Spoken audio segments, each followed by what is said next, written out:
নমস্কার বন্ধু, আমি আজ আপনাদের সামনে আবার উপস্থিত হয়েছি একটি নতুন ঘটনা নিয়ে। শ্রী শ্রী রামকৃষ্ণ দেবের একটি জীবনের সত্য ঘটনা আজ আপনাদের সামনে উপস্থাপিত করব। আপনারা একটু মন দিয়ে শুনবেন। ভালো থাকবেন বন্ধু, শুনুন আমি কি বলছি। অত্যন্ত প্রয়োজনীয় কয়েকটি কথা আপনাদের সামনে আজ উপস্থাপিত করব, একটু মন দিয়ে শুনবেন।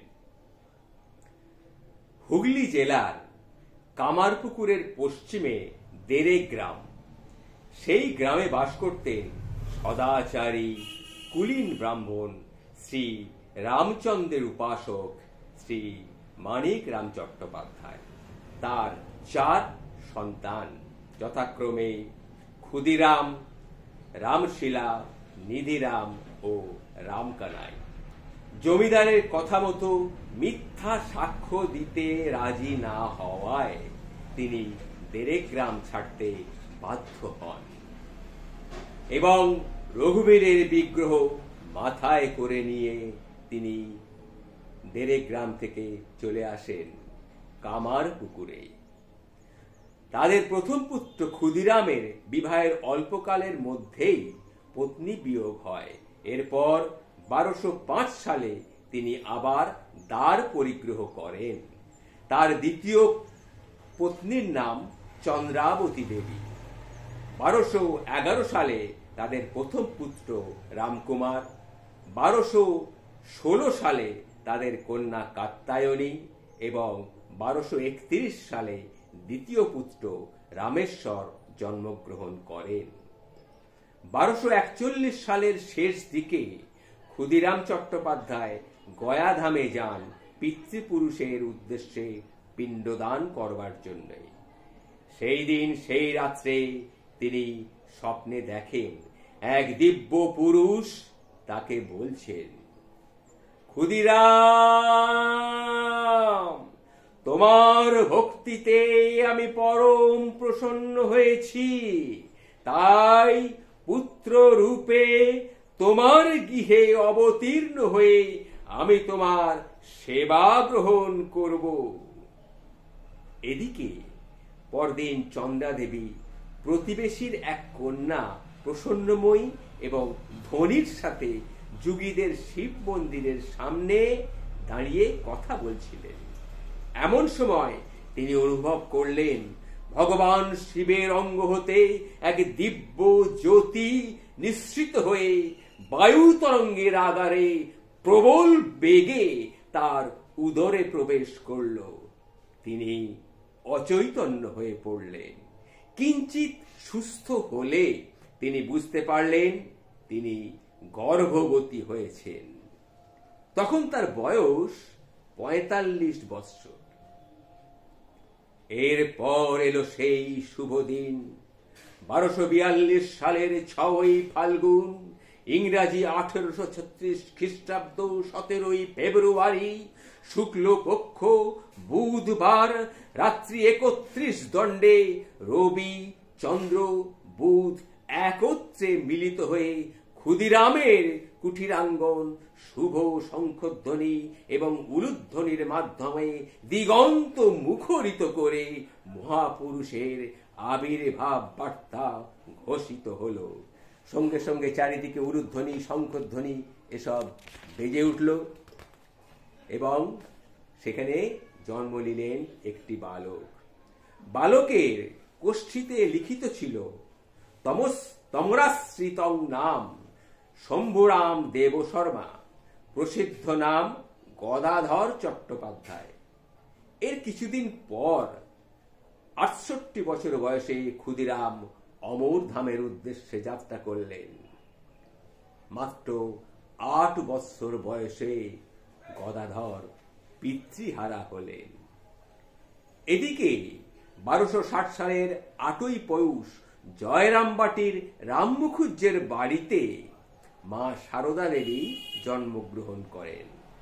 এর কিছুদিন পর 1262 সালের 18ই জ্যৈষ্ঠ বৃহস্পতিবার কলকাতার জানবাজারের সুবিখ্যাতা রানী রাসমণি গঙ্গার পূর্ব উপকূলে 24 পরগনার অন্তর্গত দক্ষিণেশ্বর গ্রামে 60 বিঘা জমির উপর সুবৃহৎ ভবতারিণীর মন্দির নির্মাণ করান।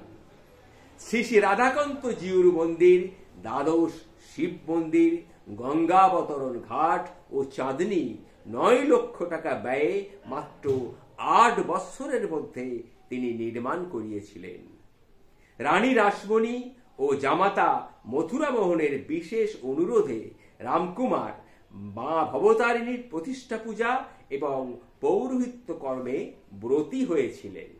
তিনি কনিষ্ঠ ভ্রাতা গদাধর এবং ভাগিনেয় হৃদয়নাথকে সঙ্গে নিয়ে দক্ষিণেশ্বরে আসেন।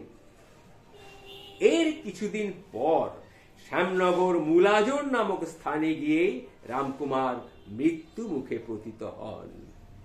মন্দিরের পূজার ভার তখন থেকে গদাধরের উপরে ন্যস্ত করা হয়।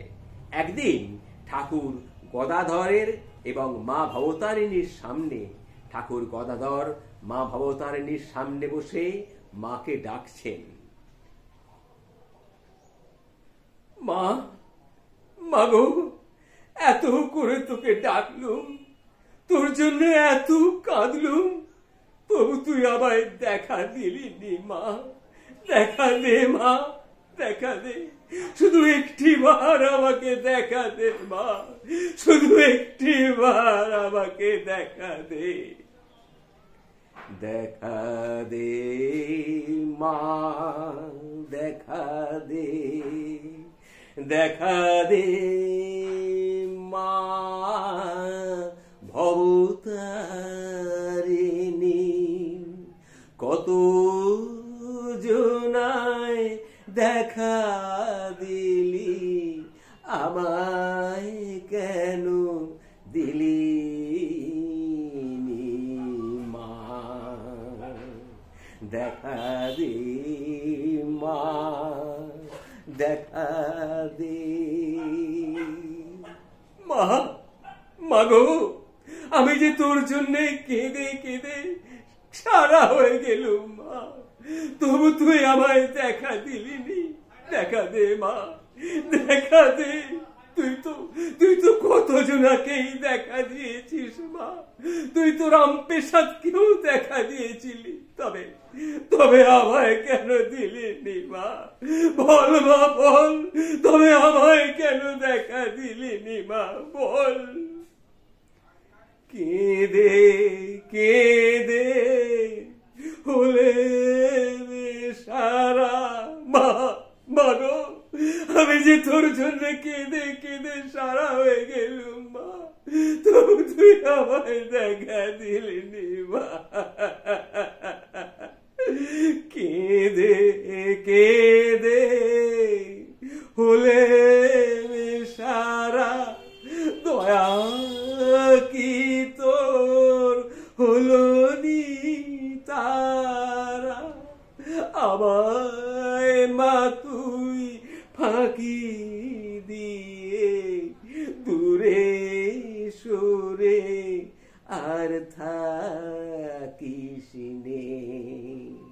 দেখা দে মা, দেখা দে, দেখা দে মা ভবতারিণী।